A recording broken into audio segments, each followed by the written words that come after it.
Have you heard of object-oriented programming? It is also known as OOP in brief.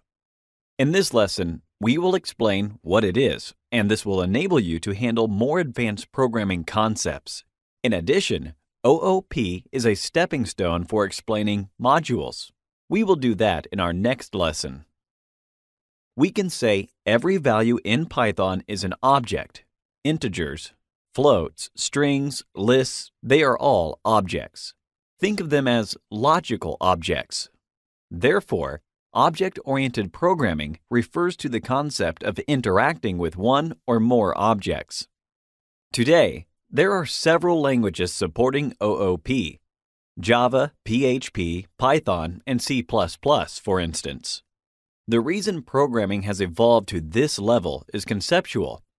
Objects allow us to model real-world concepts. For example, we can have a list containing the exact number of visitors in a gallery for March. This is a list containing 31 data points, given that March has 31 days. Or we could enter names of the galleries as string values in a dictionary called galleries. An object contains data, such as a number or a string, plus the operations allowing us to manipulate the data. Okay, excellent. The next thing we'll do is introduce the concepts of classes, attributes, and methods. Each object belongs to some class, defining the rules for creating that object, and we can attach a certain number of attributes to it.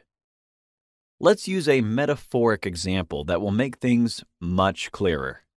Uncle Archibald can make bikes, so he belongs to the bike makers class. He knows the rules for creating a bike. This is a bike he made. Therefore, it is an object of the bike makers class. As an object, it has certain attributes that refer to the state of that object.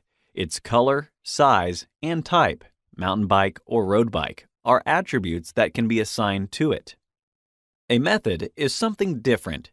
It is a consequential logic sequence that can be applied to the object. It could be an operation like turn left, turn right, slow down, or accelerate. These actions can be applied to the object, but it is important that, while programming, the focus is on the object and not the action, as it is in other types of programming. This is it. Let's provide a practical example that will help you visualize these concepts even better. We can create a list with 3 floats, and it will be our object. Sometimes, people will refer to objects with the word instance, or they may say properties instead of attributes.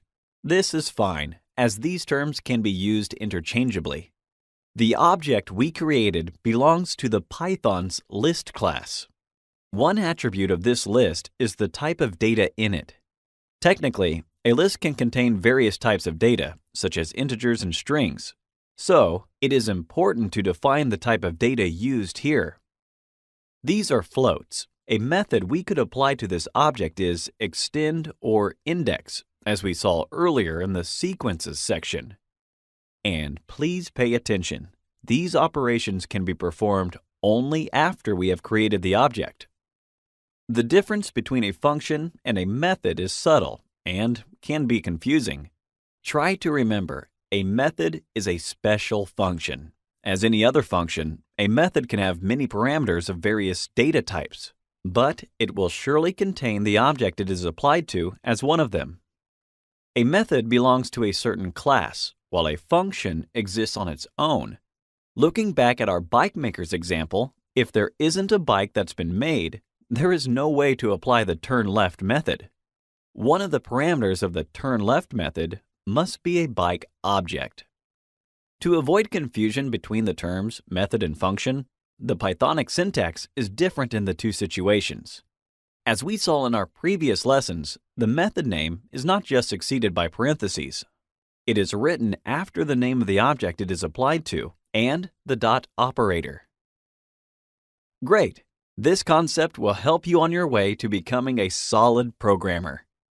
Let's keep up the good work and continue with the next video where we will explain modules and packages. Thank you for watching.